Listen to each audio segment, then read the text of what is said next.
Meninas, meninos, saudações! Retomando as nossas atividades, vamos continuar com a divisão regional do mundo, vamos avançar por União Europeia. Na apresentação de hoje, uma breve caracterização da integração europeia e o motivo fundamental da crise europeia da atualidade. A União Europeia, nós temos aqui o contexto de formação, os objetivos e alguns tratados mais importantes. Contexto de formação, pós-guerra, pós-Segunda Guerra Mundial e Guerra Fria, no imediato pós-guerra, no quase imediato pós-guerra, durante, portanto, o contexto da bipolaridade mundial da Guerra Fria. Estendendo esse contexto de formação, a integração europeia, que começou na forma de Comunidade Europeia do Carvão e do Aço, Comunidade Econômica Europeia, tem este objetivo político muito importante, que frequentemente é negligenciado e ele não apenas foi atingido ao longo do processo de formação da integração europeia, como ele se mostrou até hoje muito bem sucedido. Estabilização política entre os países. Estabilização política em que sentido? Até a Segunda Guerra Mundial, os países europeus se caracterizavam, como ainda hoje, como alguma das maiores potências mundiais. Claro que no contexto de Guerra Fria, no contexto pós-Guerra Fria, esses países europeus individualmente perderam força comparativamente na Guerra Fria aos Estados Unidos, à União Soviética, na atualidade aos Estados Unidos, à China, mas até a Segunda Guerra Mundial, esses países eram algumas das maiores potências mundiais e viviam em uma situação de conflito, de tensão entre as partes, o que se manifestava em guerras constantes. Era o caso da Guerra Franco-Prussiana, foi o caso da Primeira Guerra Mundial, da Segunda Guerra Mundial, que opôs algumas dessas potências europeias. São cenários de conflito de altíssima gravidade em diferentes perspectivas de entendimento. Agora, como superar isto? Depois da Segunda Guerra Mundial, ao invés desses países manterem uma lógica de adversidade, de tensão entre as partes, algumas dessas potências na Europa Ocidental passaram a se agrupar, a unir esforços, revertendo consequentemente o cenário anterior de adversidades, de conflitos entre as partes. Vejam, a integração europeia tinha este objetivo, entre outros, a superação dos problemas políticos que levavam às tensões entre os países. As tensões seriam agora solucionadas de maneira negociada e tenderiam ao arrefecimento, à diminuição, tendo em vista que os países em conjunto, depende dos outros, fazendo com que eles atuem em prol uns dos outros e não competitivamente contra os outros. Esse objetivo, então, foi estabelecido de fato. Não houve qualquer tensão armada entre os países europeus, as maiores potências europeias, depois da Segunda Guerra Mundial. Houve conflito nos Balcãs, mas não envolvia uma das maiores potências europeias, como é o caso da França, da Itália, da Alemanha, do Reino Unido. Além deste objetivo muito importante, nós temos este outro, reforço da posição política mundial em conjunto. Como eu disse para vocês há pouco, até a Segunda Guerra Mundial, os países europeus eram as maiores potências mundiais, mas eles foram os mais gravemente prejudicados no exercício da Segunda Guerra Mundial, perderam força no cenário mundial para os Estados Unidos e para a nova superpotência, a União Soviética. Então a França se tornou muito acanhada em expressão política internacional, comparativamente ao que ela tinha antes da Segunda Guerra Mundial. O Reino Unido também, a Alemanha também, ainda mais dividida em Alemanha Ocidental e Alemanha Oriental, a Itália também, mas isto individualmente. E se nós pensássemos em alguns destes países em conjunto? Em conjunto eles são economias bastante fortes, em conjunto eles melhoram a sua posição não apenas econômica, mas também política no cenário internacional. Então isso é uma coisa muito importante de se pensar e que foi bem sucedido para a integração europeia e que vale para outros processos de integração. Aqui no Brasil, frequentemente, há críticas infundadas, críticas estapafúrdias ao Mercosul. O Mercosul é passível de críticas? Sim, mas ele cumpre também, entre outras, esta função importante de aumentar a projeção dos países no cenário internacional, tendo em vista, no máximo, os países do Mercosul serem dotados de potências de caráter médio, como é o caso do Brasil, da Argentina e da Venezuela, em crise há uma década e meia, mas então em conjunto esses países ganham projeção internacional. Além dessas características políticas ligadas ao processo de formação, objetivo: integração comercial, política e social. Integração comercial. E isto amplia mercados consumidores e fontes de investimento. Vamos pensar então na França no pós-guerra. A França então conta com investimentos oriundos principalmente da sua própria economia, e os investimentos podem ser feitos no território francês de maneira privilegiada, que também tem o mercado consumidor destacado para a sua economia. Mas e se nós pensássemos no processo de ampliação? E se os investimentos para a França fossem oriundos também da Alemanha Ocidental, da Itália? E se o mercado consumidor para a burguesia francesa também fosse destes outros países? Então veja, há uma ampliação de mercado consumidor, há uma ampliação de áreas para investimento, uma ampliação de fontes de investimento dentro do processo de integração europeu. E se isto é verdadeiro, e se nós entendemos esta ideia, o processo de integração ele tem uma característica intrínseca de expansão. Então, iniciado com um determinado número de países, ele tende a agregar novos países, porque com a sua ampliação há uma tendência de novos mercados, de novas áreas para investimento, de novas fontes para investimentos. Se isso é intrínseco a um processo de integração, então ele tende à expansão, mas isso também gera um problema, o problema de diversificação dos países em processo de integração. Nós vimos nas apresentações anteriores que um processo de integração exige que os países participantes tenham um grau de competitividade mais ou menos parecido. Então, o nível de qualificação da força de trabalho, o investimento, o grau de tributação, a infraestrutura de transporte, energia, tem que ser mais ou menos parecida entre esses países em processo de integração. Com a ampliação do número de países, há possibilidade de haver um caráter mais heterogêneo, desigual entre os países, o que dificulta o processo de integração. Então, a integração tem uma característica nativa, intrínseca de ampliação, mas essa ampliação deve ser feita com cuidado e, principalmente, mediada por determinadas instituições para que os novos países que são agregados possam assumir um grau de competitividade mais elevado como os países mais antigos do processo. Finalmente, tratados importantes. Nós temos, antes de 1957, em 1951, um importantíssimo tratado que é o Tratado de Paris, formador da Comunidade Europeia do Carvão e do Aço. Isto é a finalização, do ponto de vista institucional, desta ideia que eu tinha passado para vocês, né, do imediato pós-guerra. Então, logo após a Segunda Guerra Mundial, uma região de soberania francesa, duas regiões de soberania francesa, duas regiões do território francês, Alsácia e Lorena, regiões ricas em minério de ferro e carvão mineral, eram demandadas pela Alemanha Ocidental, né, já em processo de fragmentação da Alemanha vencida, tá certo? Por sinal, essas regiões da Alsácia e Lorena eram regiões que se tornaram pivôs de disputas entre Alemanha e França na Guerra Franco-Prussiana, na Primeira Guerra Mundial e na Segunda Guerra Mundial. E agora a região estava sob soberania francesa e sob demanda da Alemanha Ocidental. Como resolver este problema? Então vejam, eu tinha passado para vocês aqui em cima uma ideia de cooperação. Aqui nós vamos colocar a prática da cooperação. Trata-se de uma região, então, que fornece minério de ferro e carvão mineral. Minério de ferro que faz aço, aço que vai na indústria bélica. Carvão mineral, que é matéria-prima para a produção de explosivos, também, portanto, indústria bélica. Então, além das necessidades econômicas de reconstrução ligada ao carvão mineral, ao minério de ferro, também tem questões de segurança, questões geopolíticas ligadas à indústria de armamentos.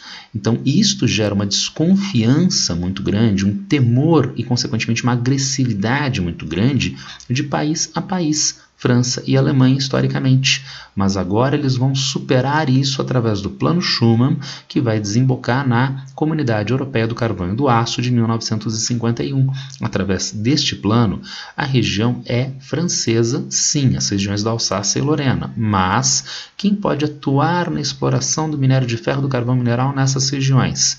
Empresas francesas, alemãs podem atuar livremente, explorando este carvão, explorando este minério de ferro e vendendo, comercializando estes produtos no mercado francês, no mercado alemão, sem restrições legais, sem restrições burocráticas.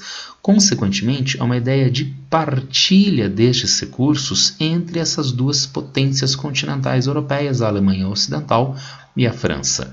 Na verdade, a Comunidade Europeia do Carvão e do Aço não envolve apenas esses dois países. Quando ela foi fundada pelo Tratado de Paris em 1951, ela agregava a Alemanha Ocidental, França, Itália, Bélgica, Holanda e Luxemburgo, 6 países então participantes deste processo de integração, que vejam é muito importante para diminuir a agressividade, a animosidade entre os países o processo ligado à indústria bélica. É muito importante para organizar os investimentos de reconstrução, tendo em vista a enorme demanda por minério de ferro, por carvão mineral na reconstrução europeia e, consequentemente, estabilizando a relação entre estes países. O sucesso da Comunidade Europeia do Carvão e do Aço vai levar, ainda na década de 1950, a formação da CEE pelo Tratado de Roma. A Comunidade Econômica Europeia, CEE, buscava ser um mercado comum, objetivo, mercado comum. Lembrem-se, no mercado comum nós teríamos liberdade de circulação de bens, de serviços, de trabalho e de investimento. Será que em 1957 o trabalhador italiano poderia ser contratado por uma empresa francesa no território francês sem restrição? Não. Então, em 1957 ainda não existia o que nós chamamos hoje de um mercado comum, mas o objetivo deste processo de integração seria a formação de um mercado comum, a maior integração entre essas economias, entre estas sociedades. O que na prática vai acabar acontecendo em 1991-93, com o Tratado de Maastricht, com a criação da União Europeia, concretização do mercado comum e indicação de união monetária. O Tratado de Maastricht lança a ideia do euro, que vai ser implementado entre estes países, entre alguns países da União Europeia, na década de 2000. Ainda neste processo de integração, na década de 2000, há a ideia de Constituição Europeia. Então, veja, mais um passo, criar uma série de normas legais de última instância, uma juridicidade superior às demais normas jurídicas que fosse comum aos países em processo de integração. O problema para firmar a Constituição Europeia, entretanto, seria a autorização dos países participantes, porque uma ideia desta envergadura teria que ser validada por todos os membros da integração europeia, o que deveria ser feito mediante plebiscito. A ideia da Constituição Europeia era da França. O primeiro país que colocou a ideia de Constituição a plebiscito junto à sua população foi a França, mas a população francesa não validou a ideia. A ideia foi derrotada e, consequentemente, não teve andamento a ideia de Constituição Europeia.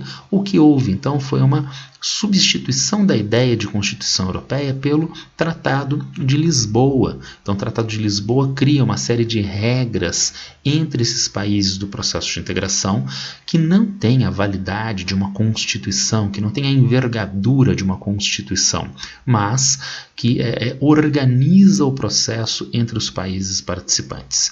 Temos então esses importantes tratados da integração europeia. Daí que aparece um problema, porque hoje nós temos então uma crise europeia. A integração europeia está enraizada lá na década de 1950. Né? A integração europeia vem lentamente se intensificando nas últimas décadas até a atualidade. E de repente, principalmente a partir da década de 2000, nós temos um desandar do processo. Né? Então o processo entra em crise, uma crise que se desenrola até a atualidade. Por que isto? Vejamos, a integração europeia, como a gente viu no comecinho da apresentação, vai enfrentar um gravíssimo problema, ou inúmeros gravíssimos problemas, né, no início do processo. Logo antes tinha havido Segunda Guerra Mundial. Esses países estavam atravessando uma transição política e econômica, tanto doméstica quanto internacional, da mais alta gravidade. Esses países foram afetados pela guerra e tinham gravíssimos problemas sociais a serem superados depois da Segunda Guerra Mundial. E tudo isto vai ser enfrentado, entre outros, pelo processo de integração europeu, que vai ter um viés keynesiano, formando um estado de bem-estar social através do qual as populações europeias passam a ter segurança material, passam a ter segurança social para a sua atuação. Então vejam, o processo de integração europeia em viés keynesiano não apenas vai conseguir enfrentar esses gravíssimos problemas herdados da Segunda Guerra Mundial, herdados das décadas anteriores, como ainda mais vai viabilizar uma condição de bem-estar às suas populações e, consequentemente, quem vai ser contra este processo de integração na década de 1950, 60, 70, 80? Ninguém. Na verdade, o processo de integração europeu na forma de Comunidade Econômica Europeia e na sua virada ainda para a União Europeia era um exemplo de sucesso internacional e era validado muito fortemente pelas populações europeias. Mas, a partir dos anos 1980, 90, no cenário mundial e no cenário europeu também, nós temos o avanço do neoliberalismo. A integração europeia na forma de União Europeia nos anos 1990, em especial nos anos 2000, é uma integração de viés neoliberal. Eu falei para vocês, por exemplo, que a Constituição francesa a Constituição Europeia não foi aprovada pela população francesa. E qual foi o motivo disto? A leitura que os franceses fizeram era de que a Constituição Europeia dilapidaria, diminuiria os direitos dos trabalhadores, os direitos do cidadão do ponto de vista social, aumentariam a sua vulnerabilidade e por isso se colocaram contra a Constituição Europeia. Vejam, tanto o processo de integração tem um forte viés neoliberal que, apesar de a população ter se negado a viabilizar a Constituição Europeia, mas o próprio processo de integração deu um jeito nisto. E sem as populações, sem a validação democrática plebiscitária, através do Tratado de Lisboa, uma decisão, portanto, de alto nível, sem validação pelas populações, sem validação plebiscitária, tá certo? De modo que agora a integração europeia se presta a necessidades, principalmente econômico-financeiras, e dilapida mais e mais as condições de vida das populações europeias. Qual é o motivo disto? É a sua subserviência ao mercado, a sua subserviência ao sistema financeiro. Mas esta é uma análise de fundo histórico e estrutural. Qual é a forma através da qual as populações europeias entendem isto? De que maneira os partidos de extrema-direita vendem hoje a ideia de integração europeia para as populações europeias?